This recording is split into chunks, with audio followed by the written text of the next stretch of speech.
Halo, tidak ada respon ya? Halo, halo. Bu.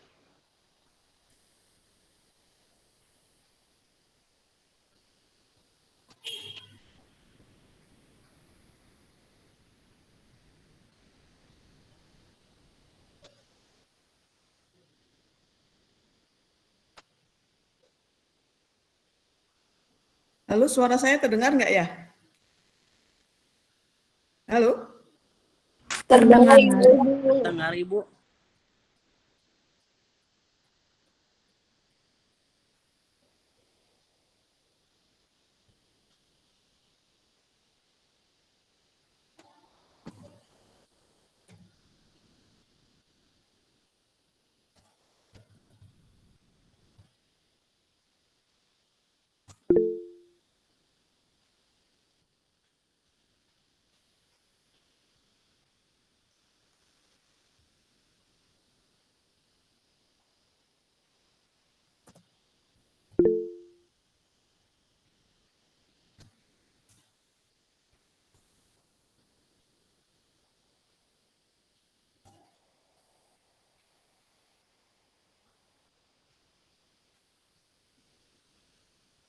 Halo Ibu. Terdengar, Halo, Bu. suara saya terdengar?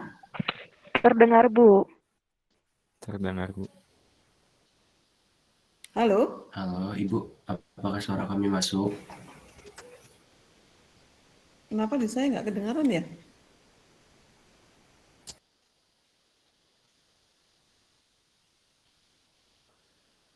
Halo? Halo?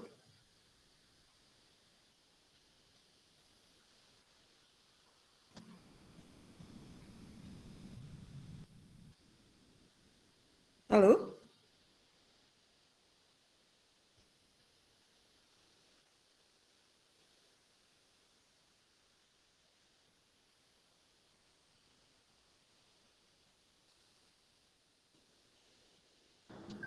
Halo Kenapa Ibu. di saya tidak terdengar ya suaranya? Coba ada yang bicara sesuatu gitu? Coba. Halo Ibu. Halo. Saya nggak dengar sama sekali. Kenapa ya? Halo Bu, halo. Waduh, kenapa ini ya?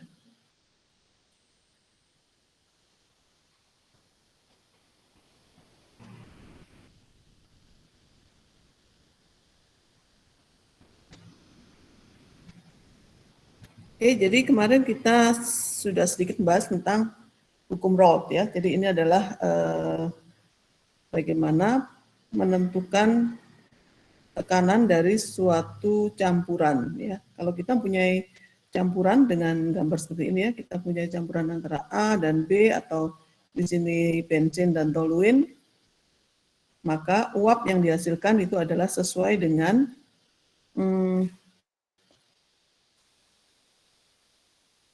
keseimbangan dari uap bensin dari ya. Jadi kalau di sini bensin dengan menghasilkan 6 mol ini uapnya, yang sisanya di dalam cairan. Kemudian toluene dengan seperti ini ini bensin lebih banyak mengandung uap dibandingkan toluene ya untuk cairan yang sama. Nah, kemudian jika bensin dan toluene dicampur dengan kadar 50% bensin dan 50% toluene, maka uap yang terbentuk di atas cairan itu mempunyai komposisi seperti ini ya, sesuai dengan keseimbangan uap cair dari komponen tersebut. Ya. Jadi perhitungannya seperti ini.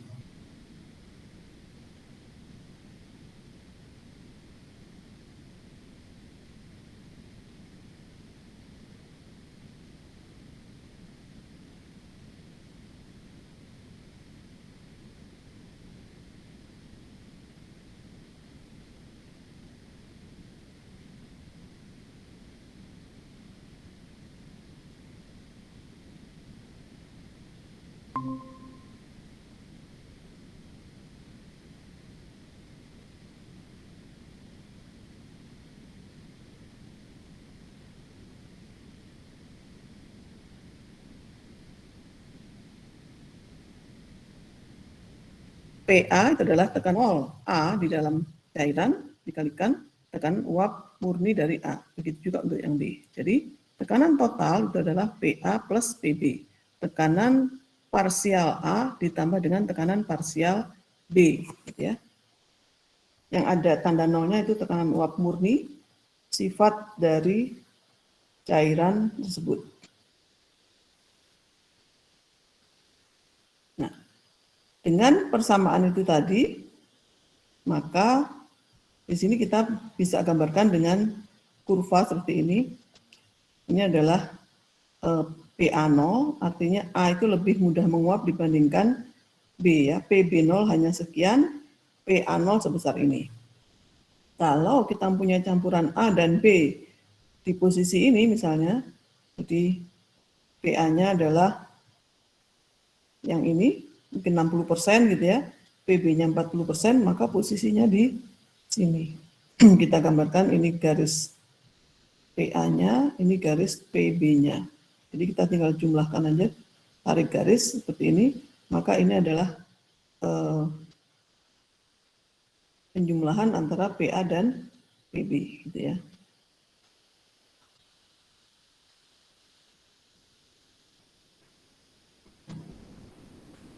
Kemarin sudah saya singgung juga dari hukum Raoult kita bisa dapatkan YA atau fraksi mol A pada uap itu sama dengan PA per PT atau tekanan parsial A dibagi dengan tekanan totalnya. Tekanan total adalah jumlah dari PA plus PB. YB juga sama dengan ini, jadi PB per PT. Ini hanya cara menyatakannya saja. Boiling point A itu lebih rendah daripada boiling point B, atau A lebih volatil daripada B, atau jika dinyatakan dengan tekanan uap, maka tekanan uap A lebih besar daripada tekanan uap B. Jadi kebalikan ya, antara boiling point itu adalah suhunya, kalau ini adalah tekanan uapnya. Artinya kalau suatu senyawa mempunyai boiling point lebih besar daripada yang lain, maka itu artinya tekanan uapnya itu lebih kecil dibandingkan senyawa yang lain. Ya. Nah ini syarat untuk terjadinya distilasi adalah jika YA lebih besar daripada XA. Artinya kalau kita punya campuran A dan B gitu ya, A itu yang dinyatakan sebagai senyawa yang volatilnya. Jadi kalau kita punya bensin dan toluin, maka bensin itu yang disebut dengan senyawa A, bukan toluinnya yang A. Kalau etanol air, mana yang A-nya?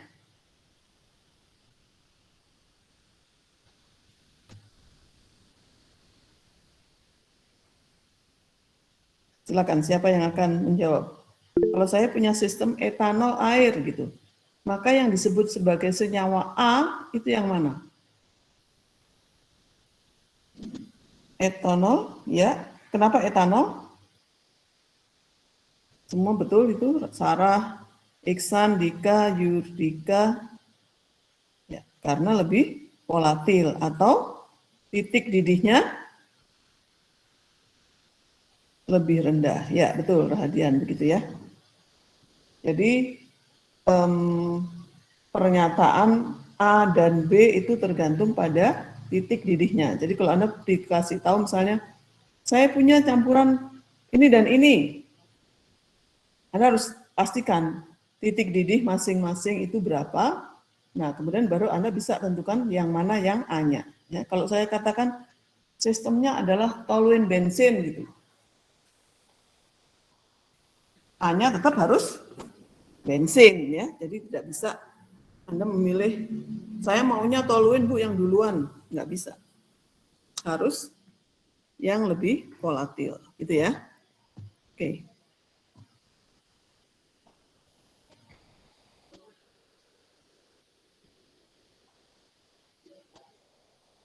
Kemudian volatilitas relatif atau volatilitas tadi kemudahan menguap ya. Jadi perbandingan antara tekanan uap masing-masing komponen. Ya, di sini alfa itu adalah volatilitas relatif. Jadi di sini adalah PA0 per PB0. Jadi A-nya adalah yang lebih volatil gitu ya. Jadi boleh nggak kalau alfanya lebih kecil dari 1?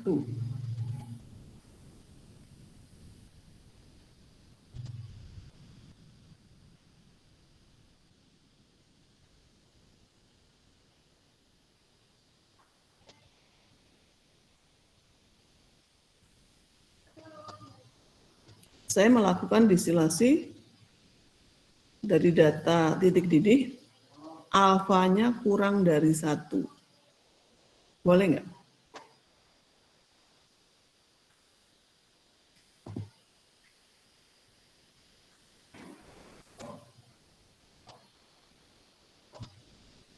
Halo?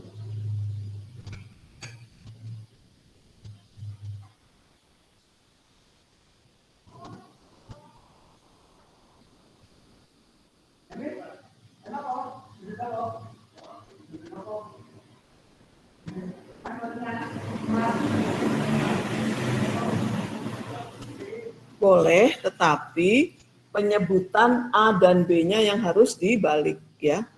Memang syaratnya adalah alfa tidak boleh sama dengan 1. Kira-kira kenapa kalau alfanya sama dengan 1?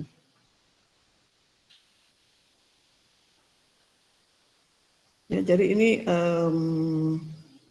masih sangat mendasar, tapi Anda harus benar-benar paham. Artinya apa? Kalau alfanya sama dengan 1.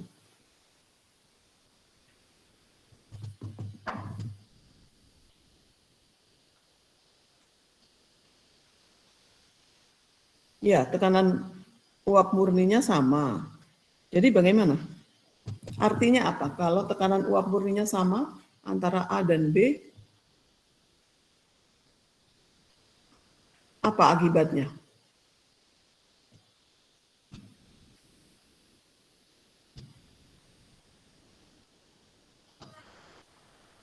Ya, memang ujungnya tidak terjadi pemisahan. Apa sih artinya tidak terjadi pemisahan itu?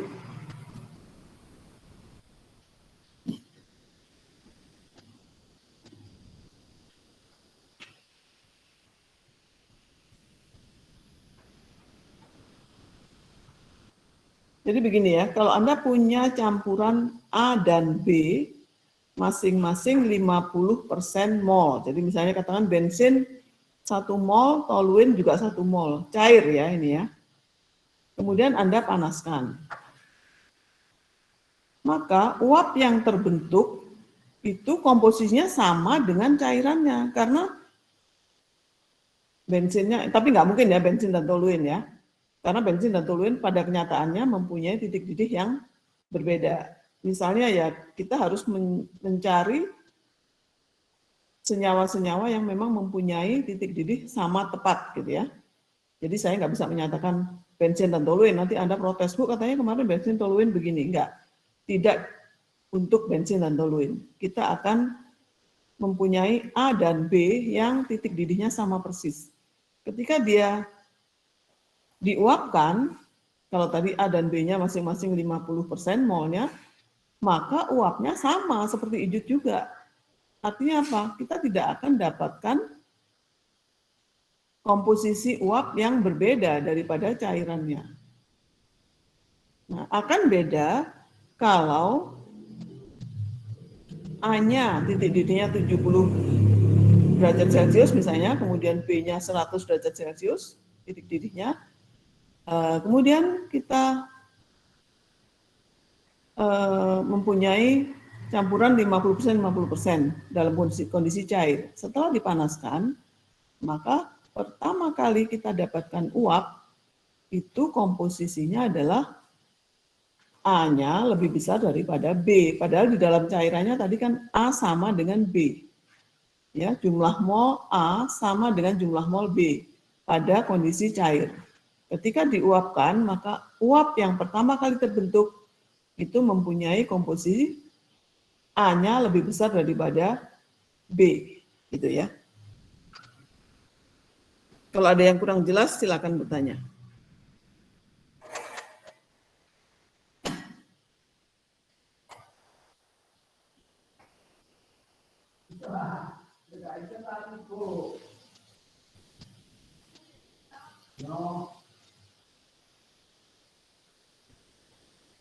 Ini yang kemarin saya tanyakan itu ya, sudah kita bahas sedikit kemarin. Kita punya bensin murni, kalau dari data seperti ini, kita lihat gambarnya ini bejananya terbuka, artinya tekanannya adalah 1 atmosfer. Atau 1 atmosfer itu sama dengan 101,3 kilo Pascal ya. Jadi kalau kita lihat dari data ini, maka berapa titik didih bensin? Ya kita lihat di sini pada tekanan 1 atmosfer yang sama dengan ini, maka dia akan mendidih pada suhu 80 derajat Celcius.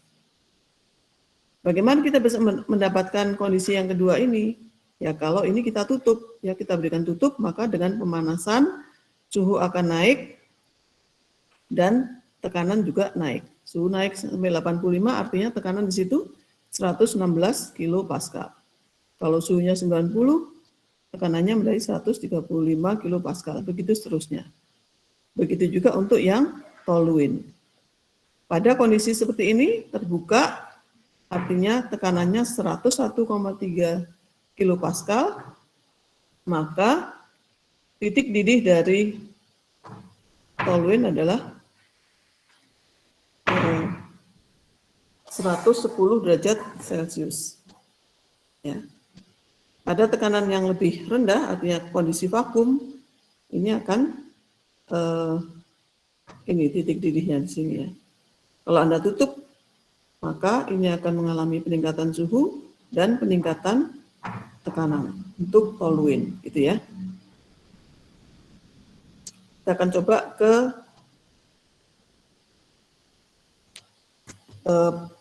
pembuatan kurva keseimbangan uap cair untuk sistem bensin toluene.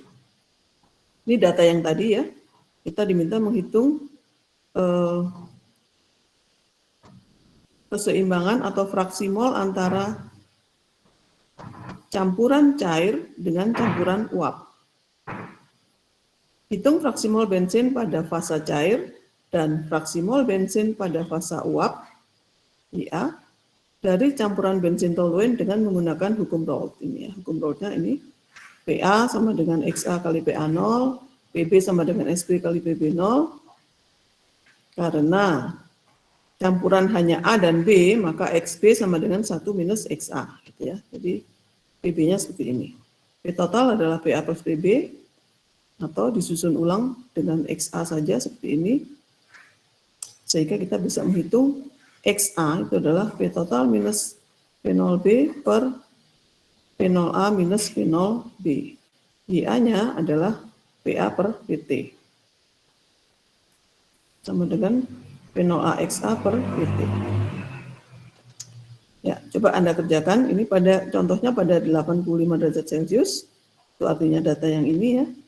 Kita bisa mendapatkan XA dan YA dari hubungan ini tadi. Coba Anda selesaikan untuk kondisi yang lain, untuk suhu-suhu yang lain. Anda kerjakan dengan Excel, cepat ya. Silakan.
Ada yang sudah selesai?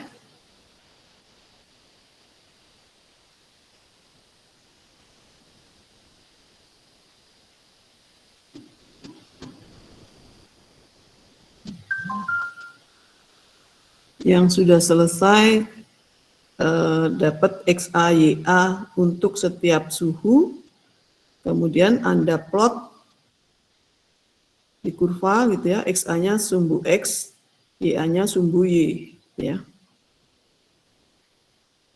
Gambarnya seperti apa?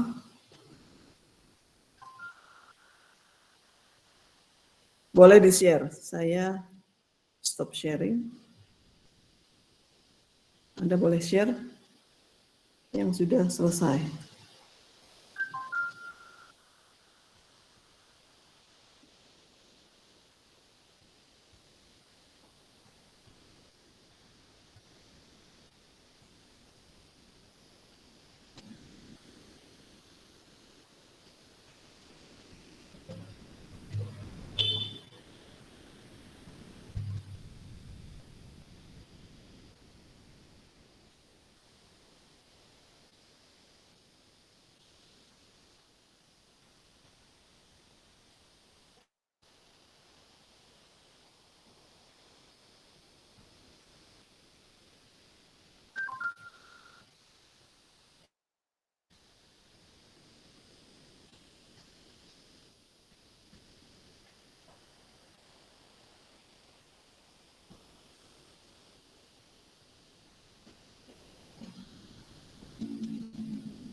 Halo, ada yang sudah selesai?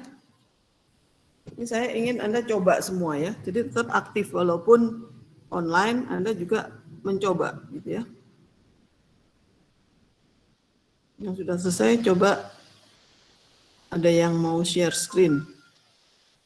Hasilnya bagaimana?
Ibu,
Ya, silakan Dika mau share screen. Silakan. Saya sudah hentikan ini kan? Ya, silakan. Agak diperbesar.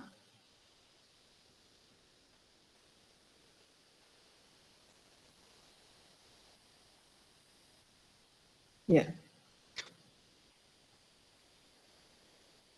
Ya, betul seperti itu. Yang lain ada yang beda? Terima kasih Dika.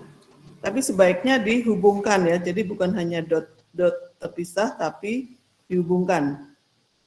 Bukan dihubungkan dengan regresi. Dihubungkan sesuai dengan titik-titik itu.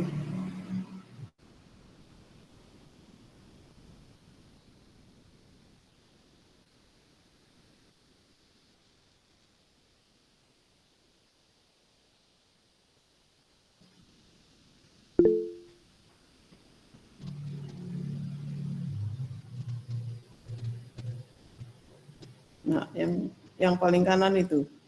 Yang atas paling kanan. Satu lagi, ya itu. Nah, seperti itu ya. Oke, yang lainnya? Ya, terima kasih Dika. Ada yang lain? Mungkin ada yang beda dengan punya Dika?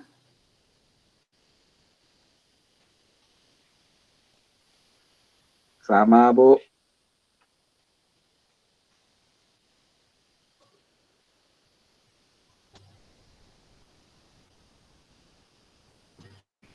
Oke, diwakili oleh Dika tadi ya.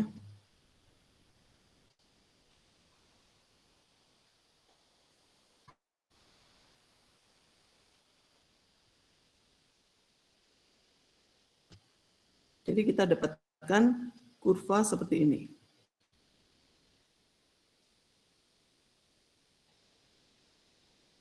Ini artinya apa? Kalau kita mempunyai cairan terdiri dari bensin dan toluin. Bensinnya 20% mol, toluinnya 80% mol, maka kalau kita panaskan, maka uap yang terbentuk di sini adalah konsentrasinya seperti ini. Ya, kita dapatkan konsentrasi uap yang pertama kali terbentuk itu adalah sekitar 40%-nya A, sisanya 60% B. Itu artinya apa? Di dalam campuran uap, kadar A-nya lebih besar dibandingkan di dalam campuran cair. Kalau misalnya kita mempunyai campuran cair, bensinnya 40% mol, toluinnya 60% mol, maka kita tarik garis dari sini ke kurva ini, kita dapatkan uapnya adalah terdiri dari 60% mol bensin dan 40% mol toluin. Jelas? Naik lagi, misalnya kita punya 70% bensin dan 30% toluin. Maka kalau kita tarik garis ke sini, kemudian kita baca di sini, kita akan peroleh uap yang terbentuk itu konsentrasi bensinnya adalah 83% dan sisanya toluin 17%. Ada pertanyaan sampai di situ? Silakan.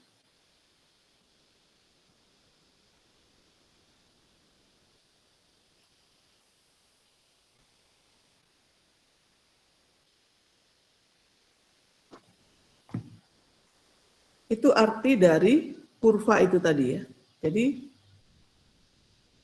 setiap campuran cair bensin toluin itu ketika diuapkan, maka uap yang terbentuk pertama kali atau yang berkeseimbangan dengan cairan tadi mempunyai konsentrasi bensin lebih besar daripada fasa cairnya.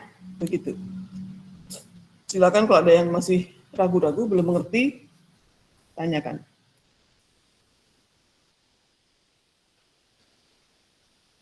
Atau saya yang nanya. Kalau saya mempunyai campuran bensin dan toluin 50% mol masing-masing, ketika saya panaskan, maka uap yang terbentuk berapa konsentrasinya?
Gimana?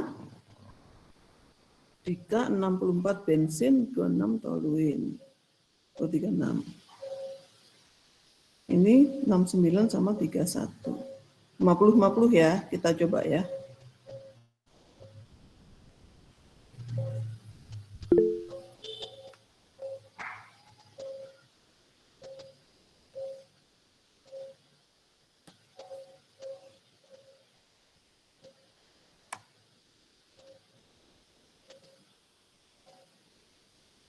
Anda yang punya Excel tadi lebih teliti. Kalau ini saya gambarnya nggak ada ini yang nggak ada skala yang kecilnya kan ya. Jadi Anda coba sendiri yang punya kurva Excel tadi jatuhnya di mana? Ya, jadi mungkin yang lebih dekat yang itu tadi ya, kalau kata saya sih di sini sekitar 70 bensinnya ya.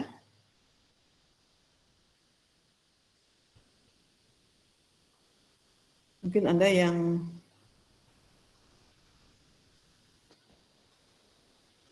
ini ya 6931 ini yang lebih teliti mungkin ya, karena di Anda punya ada skalanya. Kalau yang Jurdika 7525 ini agak jauh ya.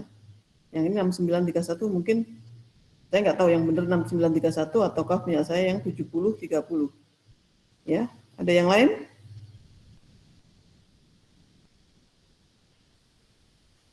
Ya, kalau gambar saya seperti ini, di 50%, tarik garis ke kurva keseimbangan, kemudian tarik garis horizontal, kita peroleh ini adalah komposisi dari uapnya. Ya, uap yang berkeseimbangan dengan cairan yang 50% tadi. Oke, silakan ada pertanyaan? Kalau yang jawabannya sudah betul, artinya sudah paham. Yang jawabannya masih salah, mungkin apa salah narik garisnya atau bagaimana. Anda membaca kurva seperti ini harus sudah paham ya. Kalau ada yang masih belum mengerti sama sekali, silakan tanya. Di mananya yang nggak ngerti?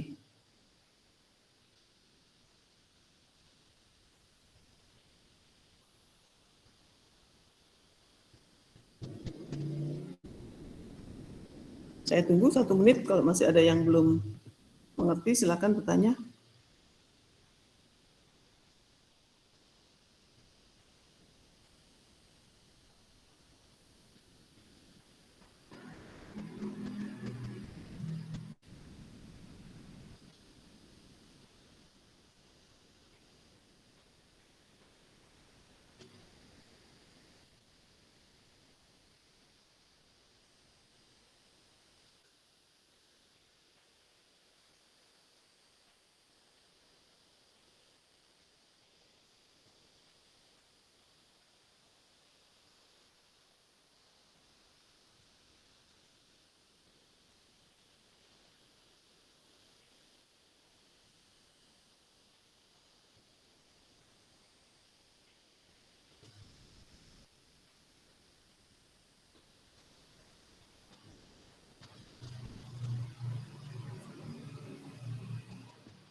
Ada lagi yang lain selain Yurdika dan Dika?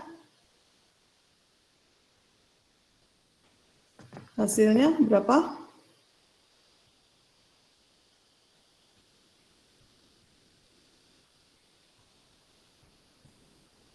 Halo, nggak ada respon.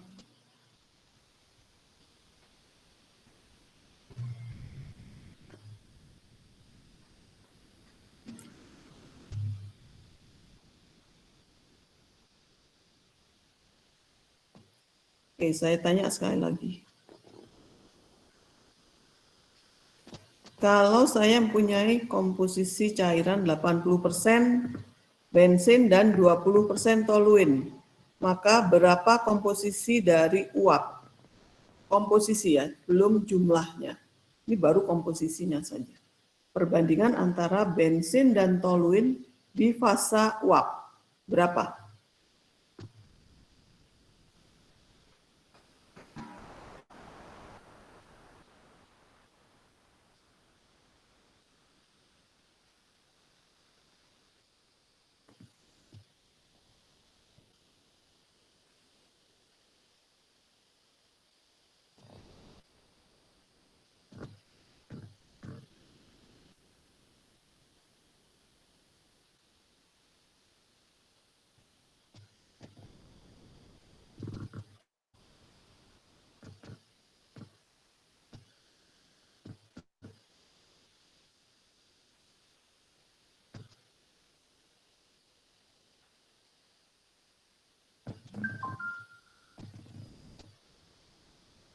Yuk silakan coba, terutama yang lain selain Yurdika dan Dika.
Ayo silakan.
Ya, 10 banding 90 ya.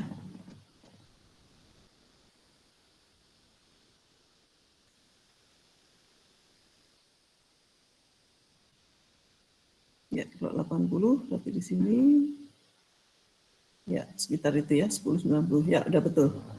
Oke, kita lanjut. Jadi ini adalah kurva, contoh kurva untuk benzen toluene tadi ya. Kalau kita mempunyai suatu campuran pasangan A dan B, ini makin jauh letaknya kurvanya dari garis diagonal.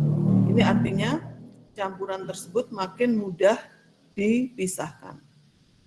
Ya, jadi makin jauh kurva ini dari garis diagonal, itu akan lebih mudah, makin mudah dipisahkan. Artinya makin mudah itu kita akan membutuhkan kolom distilasi yang lebih pendek dibandingkan yang kurvanya jauh mendekati garis diagonal. Jadi kalau kurvanya mendekati garis diagonal di sini itu artinya campuran tersebut lebih sulit dipisahkan. Oke, Anda tadi sudah punya data antara XA, YA, dan suhu kan tadi ya. Pada suhu 80, XA-nya sekian, YA-nya sekian, gitu kan tadi. Nah, sekarang coba Anda membuat kurva, yang satu adalah YA lawan T, yang satu lagi adalah XA lawan T. Ya, sumbu X-nya adalah Y atau X, sumbu Y-nya adalah T. Jadi Anda coba sekarang dari data yang Anda punya tadi, buat kurva antara T dengan X dan satu lagi Y dengan X. Saya tunggu.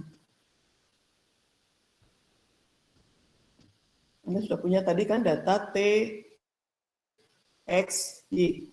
Ya.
Silakan yang sudah selesai bisa di-share.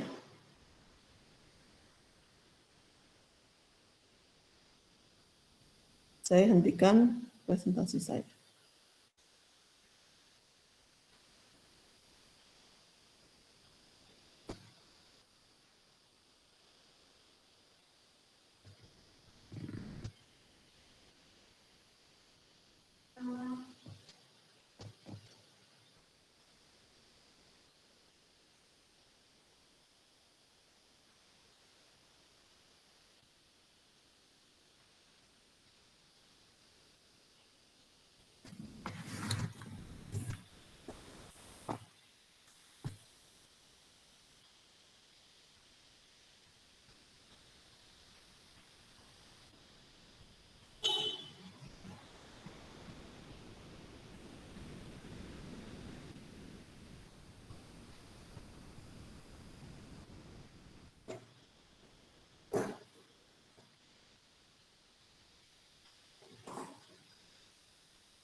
Yuk, silakan yang mau, ya, Iksan.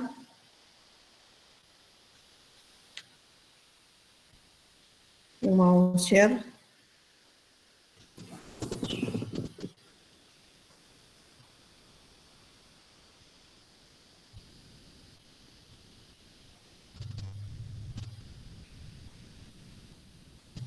Ya, coba diperbesar ya. Ya, oke. Cukuplah. Yang lain sudah mencoba?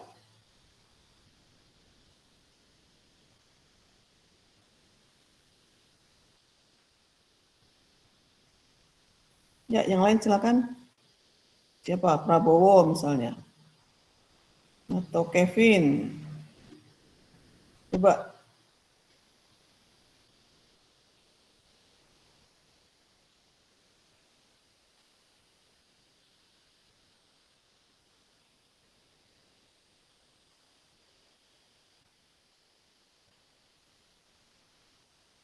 Kalau satu lagi yang coba, ayo silakan. Masa cuma satu orang? 2 kelas loh ini. Perwakilan kelas yang satunya, siapa yang belum?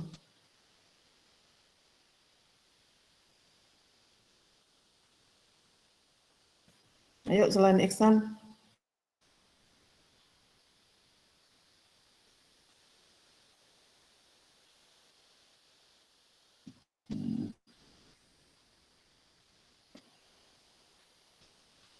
Halo, saya tunggu satu lagi. Itu dia malah keluar.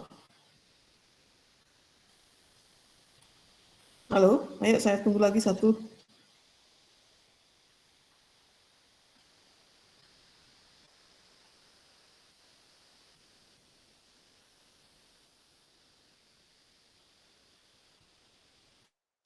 Oke, nggak ada yang mau coba.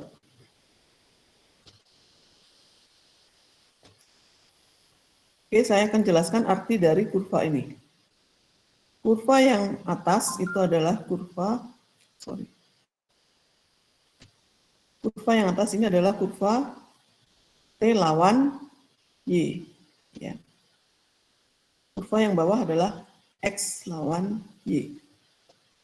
Ini artinya kalau misalnya kita mempunyai campuran 50% mol bensin dan 50% mol toluin pada kondisi cair, ya, maka kita bisa plot dari sini, dari titik ini ya, 0,5. Ada temperatur di sini, ini semua temperaturnya Kelvin ya. Jadi pada kondisi di sini, karena di sini campurannya 0,5 tadi ya, pada suhu di bawah 365 Kelvin atau di bawah berapa 90 sekian Celcius gitu ya, itu kondisinya masih cair semua. Nah, ketika sampai di titik ini 365 atau 366 mungkin ya, 366 Kelvin atau berapa itu? 93 derajat Celcius, itu mulai terbentuk satu gelembung uap. Ya. Perhatikan, satu gelembung uap ini, baru satu gelembung ya uapnya ya, belum banyak ya, kita nggak tahu nanti terbentuknya berapa banyak. Berapa konsentrasi dari satu gelembung uap ini? Ya, gelembung uap ini tidak akan murni bensin, ya, tapi dia adalah campuran bensin dan toluin. Konsentrasinya bisa kita baca dari sini, tarik garis horizontal, memotong kurva yang hijau, tarik garis vertikal ke bawah. Ini adalah komposisi uap yang terbentuk, yaitu sekitar tidak terlihat. % mol bensin. Sisanya hampir 30% itu mol toluin. Jelas? Ya, jadi kalau saya mempunyai campuran bensin toluin dengan jumlah mol yang sama, ketika saya panaskan sampai suhu sekian, dia akan mulai terbentuk satu gelembung uap dan konsentrasinya bisa kita baca dari sini, kemudian ke bawah sini. Atau dari kurva yang tadi. Ya. Coba, kalau saya mempunyai campuran 30% mol bensin dan 70% mol toluin, kalau saya panaskan, pada suhu berapa mulai terbentuk uap, dan berapa konsentrasi uap tersebut? Bisa dijawab, silakan. 30% mol ya.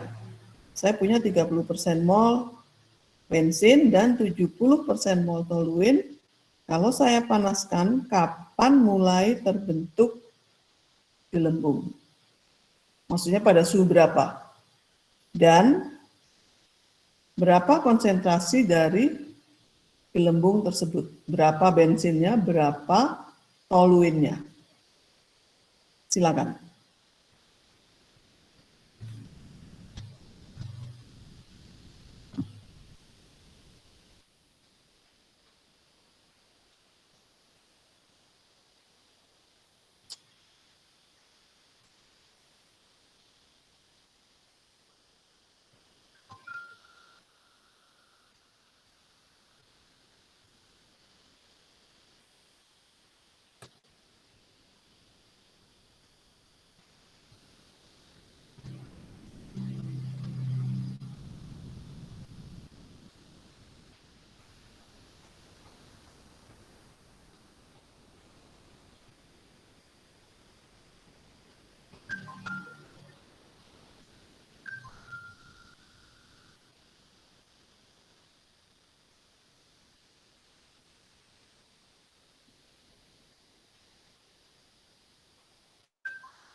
Silakan yang sudah mendapatkan jawabannya mau di share atau di chat saja misalnya.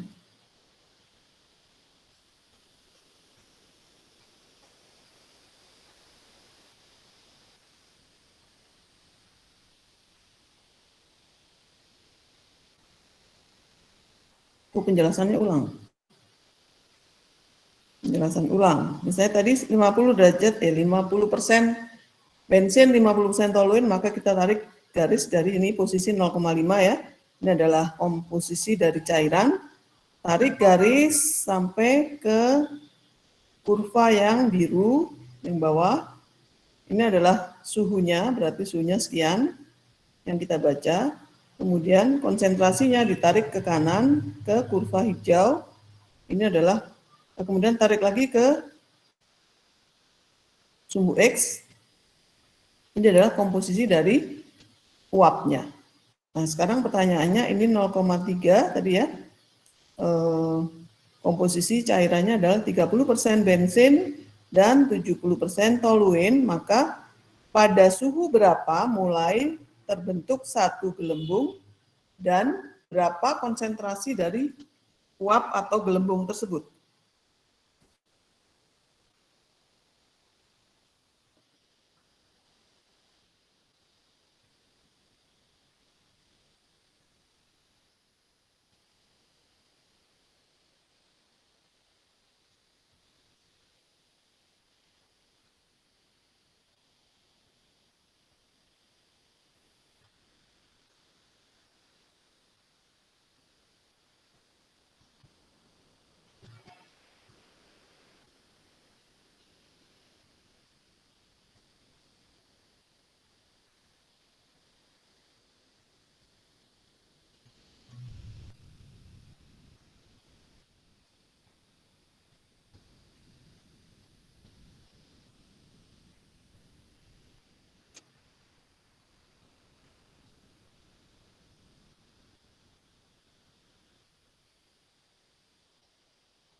Suhu 37 watt. Apa itu? 0,5 bensin 372. Sebentar ya, saya cek lagi. 372. Kalau di sini 0,3, di sini ya sekitar 372. Kemudian ditarik garis ke kanan. Ya, sekitar 0,5. Ya, betul jawabannya. Jadi seperti itu ya. Jadi kalau saya mempunyai campuran lebih banyak kadar bensin ya, misalnya 80%, maka dia akan mulai menguap pada suhu yang lebih rendah daripada yang tadi ya. Tarik 0,8 ke sini berarti suhunya 360 sekian, 350 sekian sudah mulai terbentuk uap dan kadar uapnya itu tarik ke sini ya, jadi sekitar 92% bensin ya. Artinya setiap uap yang terbentuk itu mempunyai konsentrasi bensin yang lebih besar daripada cairannya, gitu ya. Oke. Nah, kalau kita sudah tahu itu tadi berarti ini adalah titik-titik dari saturated liquid atau cairan jenuh. Ini adalah sekumpulan dari bubble point. Bubble point atau titik gelembung ya. Mulai terbentuk satu gelembung ketika kita mempunyai suatu campuran cair ya, dipanaskan pada suhu tertentu sehingga terbentuk satu gelembung. Itulah yang disebut dengan bubble point. Jadi ini bubble point dari segala komposisi dari bensin dan toluene. Kalau yang atas ini adalah saturated vapor atau dew point atau titik embun. Jadi kalau tadi saya mempunyai 50% mol bensin dan 50% mol toluene, saya panaskan sehingga pada suhu ini mulai terbentuk satu gelembung uap. Kalau saya panaskan terus-menerus akan lebih banyak uap yang terbentuk. Makin banyak, artinya uapnya makin banyak, tetapi cairannya akan berkurang kan, sampai pada titik ini, di mana cairannya tinggal satu tetes. Ya, makanya disebut dengan titik embun atau dew point. Dew point dari campuran cair-cair bensin toluene 50% itu adalah suhunya, ini kita tarik, kita baca di sini. 372 derajat Kelvin itu adalah dew point dari campuran bensin toluene 50%. Untuk campuran yang lain-lain, ya kita tarik aja dari sini ke sini, ini adalah suhunya. Jadi dari sini ini suhu titik embun tadi. Jadi yang hijau ini adalah sekumpulan titik embun dari berbagai macam campuran dari bensin toluene. Jadi artinya di bawah garis biru ini adalah campuran cair, di bawah garis hijau, di atas garis hijau adalah campuran uap. Jadi uap-uap komposisinya tertentu gitu ya. Kalau di sini juga cair-cair komposisinya tertentu. Di dalam amplop ini, namanya amplop antara kurva hijau dan kurva biru, ini kondisinya adalah campuran, ada uap, ada cairan. Ya. Sudah paham? Atau ada yang masih mau bertanya sebelum saya lebih jauh? Silakan. Jadi di bawah sini campurannya adalah cair, di atas hijau campurannya adalah uap, di dalam amplop campurannya adalah uap dan cair. Uapnya mempunyai komposisi tertentu, mempunyai jumlah tertentu. Cairannya juga mempunyai komposisi tertentu, mempunyai jumlah tertentu. Sebelum saya jelaskan tentang komposisi dan jumlahnya, silakan kalau ada yang ingin bertanya.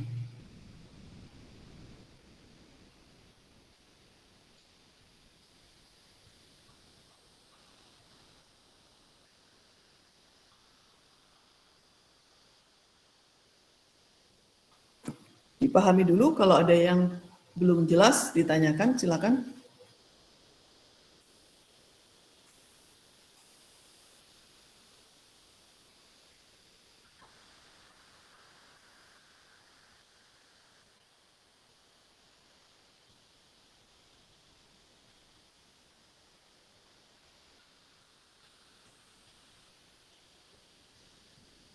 Oke, kalau tidak ada yang bertanya, saya lanjutkan.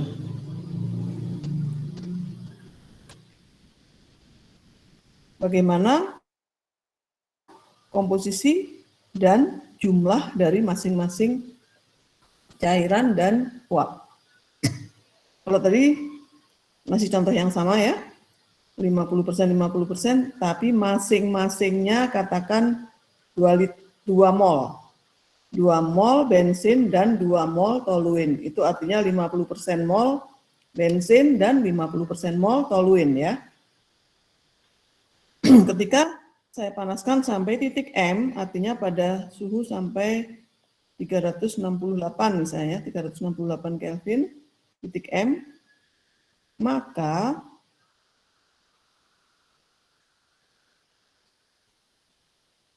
jumlah cairannya adalah MV.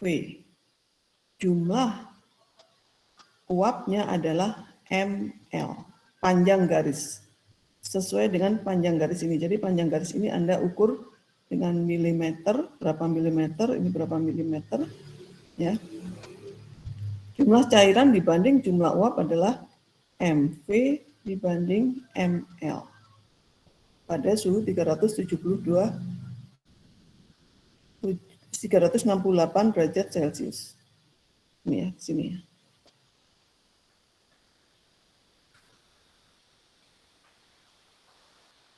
Itu tadi jumlahnya. Jadi kalau misalnya tadi kita punya 2 mol banding 2 mol ya bisa dilihat di sini panjang garisnya berapa dan berapa. Komposisinya bisa dibaca di sini.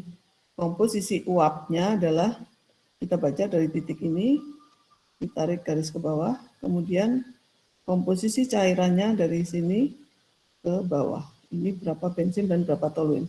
Coba Anda baca, boleh share screen, di chat berapa hasilnya. Jadi berapa mol uapnya, berapa mol cairannya, dan berapa komposisi uap dan berapa komposisi cairan.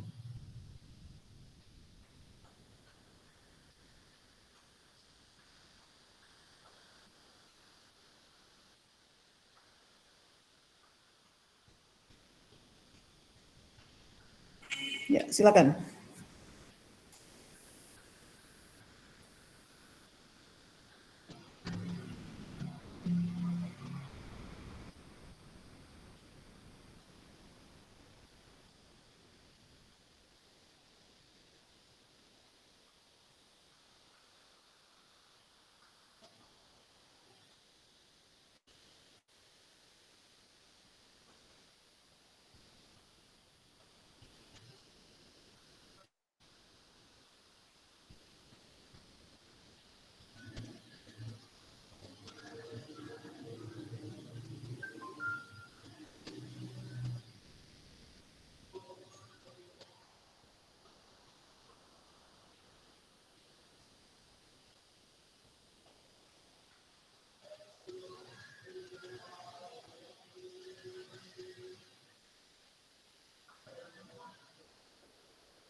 Gimana?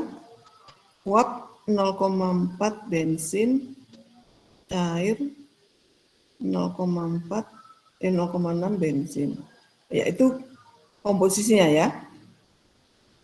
Sekarang berapa mol yang menjadi uap dan berapa mol yang menjadi masih tetap cair. Tadi masing-masing 2 mol ya, 2 mol bensin dan 2 mol toluene. Semuanya cair. Kemudian dipanaskan sampai suhu itu tadi, titik M, berapa mol cairannya dan berapa mol uap.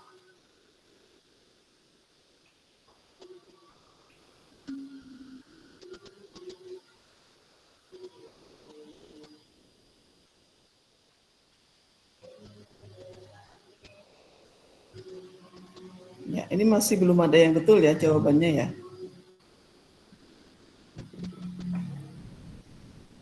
Kan tadi awalnya 2 mol masing-masing ya. Berarti totalnya kan 4 mol ya.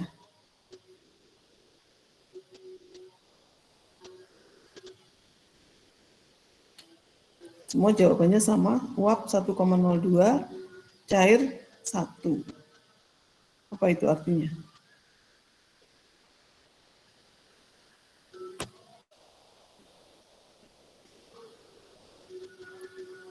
Anda ukur panjang garis ini ya, MV sama ML ya.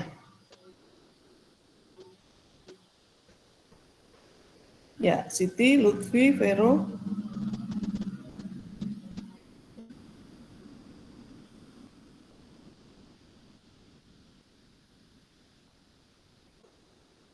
Satu koma 6 mol cair, 2,4 mol, uap 1,6 mol, ininya 2,4.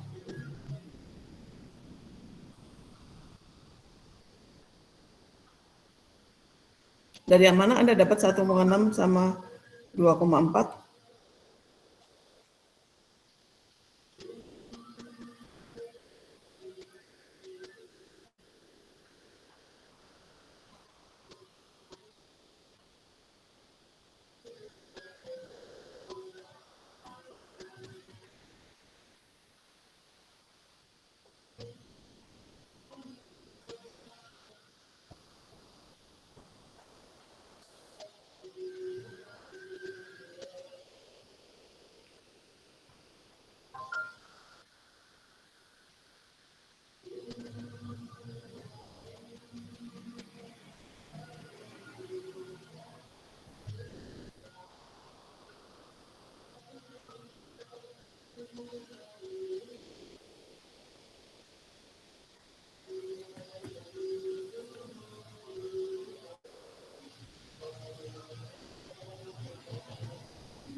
Kalau saya menghitungnya begini ya. Ini panjang garis MV, ini kalau kita ambil ini satu satuan, ini 2 satuan, berarti ini sekitar 2,2 gitu mungkin ya. MV panjangnya 2,2, ML panjangnya 2. Jadi cairannya adalah panjang garis ini 2,2 per 4,2. 2,2 per 4,2 kali 4 mol gitu ya. Sedangkan uapnya adalah 2 per 4,2 kali 4 mol gitu ya.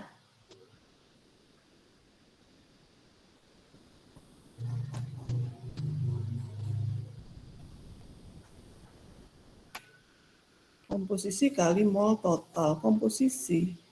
Bukan komposisi, panjang garis untuk Dika ya. Jadi untuk uapnya itu adalah panjang garis ML. ML di situ berapa tadi?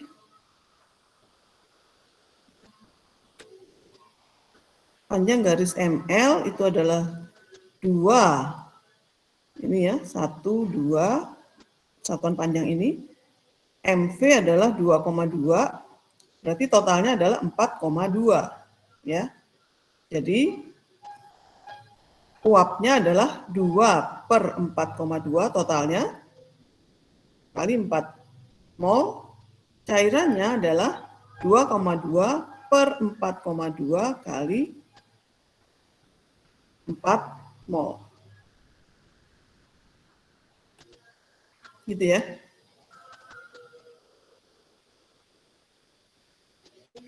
Jadi ini masih belum benar ini. Silakan dicoba lagi, dihitung. Saya maksudnya sampai Anda paham.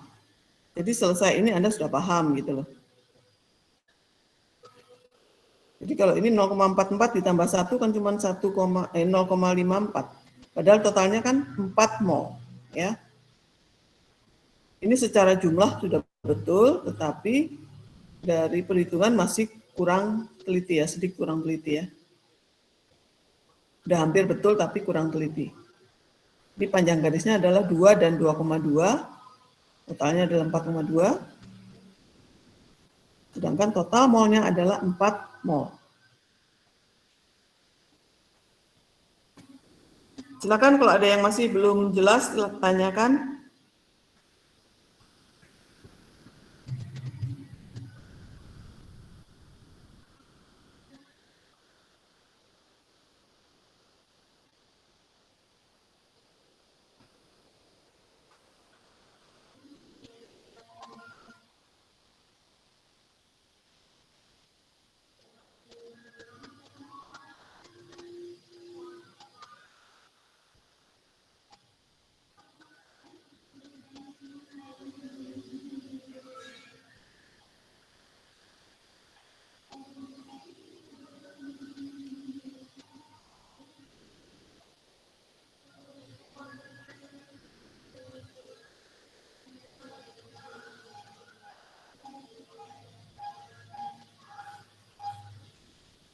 Ya, jadi ini 2,09 sama 1,91 ya, mungkin ini yang lebih.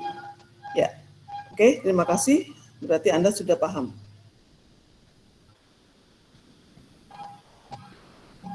Saya lanjut.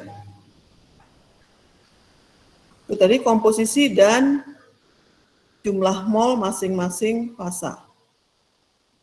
Ya, ini sama dengan yang tadi.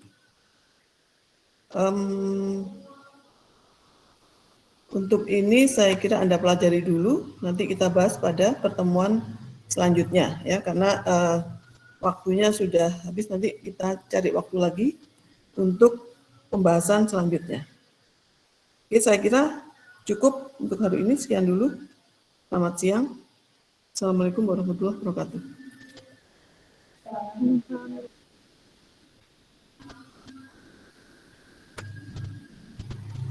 Terima kasih.